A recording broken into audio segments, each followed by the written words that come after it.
Joining today from the Department of Trade Consumer Protection, it's my friend, Michael. I'm happy to be back.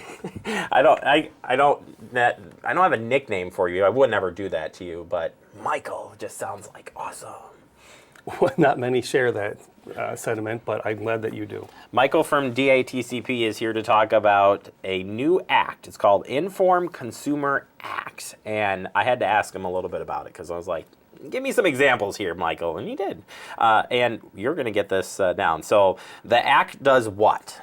Well, it really is intended to educate consumers who are shopping on a third-party marketplace on who they're buying that product from and how they can get a hold of that particular seller should they have questions or something goes wrong. Like, that's the real crux of what the act did. And why is it important? It's important because we've seen an influx in stolen merchandise being sold on these third-party marketplaces. And what this act does is it puts a requirement on those marketers to say, if you have sellers who meet certain criteria, they have to disclose who they are and how you can get a hold of them. And what it's done is it's really put a lot more protections and transparency on these marketplaces for consumers when they're shopping them.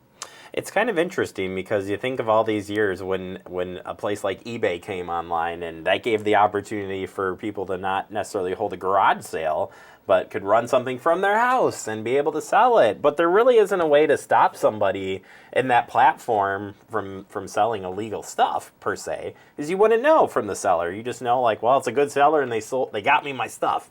This at least gives you that opportunity, and maybe not eBay's perspective, should be, but companies like Amazon or any of your retail places to actually identify these people. So you have a way to find out, because maybe you found out that you bought something that was ripped off and you're like in trouble for it. And you're like, oh, I didn't. I bought it from so-and-so, but you really don't know who that is. It is intended to try and alleviate that exact scenario, what's happening.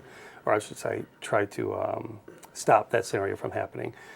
What it's done, though, in your example is, let's say you buy something that is recorded, has a traceable serial number, and all of a sudden it shows up in a database, or you go to sell it someplace else, and all of a sudden it pops, and you're like, wait a second, I bought this with the best of intentions, I had no idea, and now all of a sudden somebody's calling you saying, hey, wait a second, you bought a stolen good. On the other side, it also is intended to deter some of these bad actors from using these platforms as an avenue to sell those goods. Because if you're now having these companies say, hey, wait a second, you really got to tell us who you are, and you have to prove it, it's most likely going to have them say, well, wait a second, I don't want you knowing who I am because I know I'm selling a stolen product.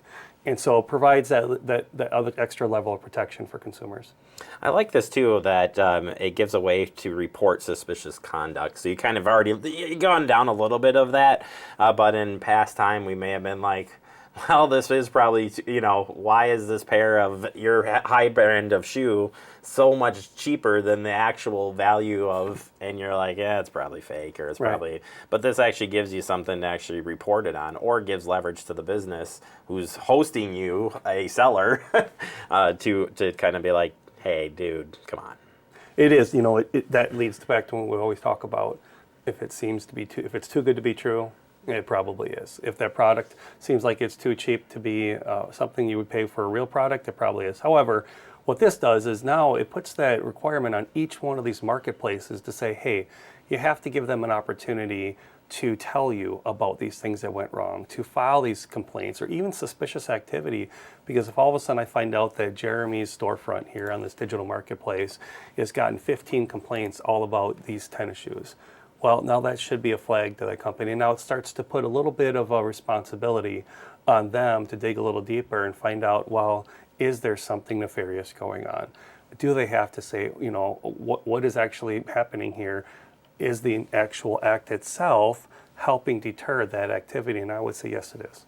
Yeah, and by the way, if you're going to try to break this law or even mess with this new law, just looking at the FTC's website, per violation, you could face up to $50,000 if you are one of these folks trying to be a bad actor in this market space, so to speak. There's definitely more information on this act, so if there is a company or somebody who's like, oh my gosh, well, I sell a lot of things to another company. What do I got to do here? And they didn't say anything. Where would you say best place to get some more resources or understand what this act is all about?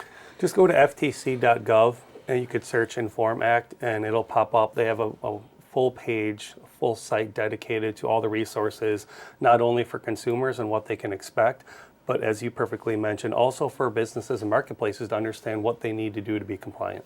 All right, perfect, Michael. Thank you for informing us on this. Appreciate your time. Good wordplay. Yeah, worked it in there. And we'll look forward to having you back here in person next month. That was great. Thanks, Jeremy.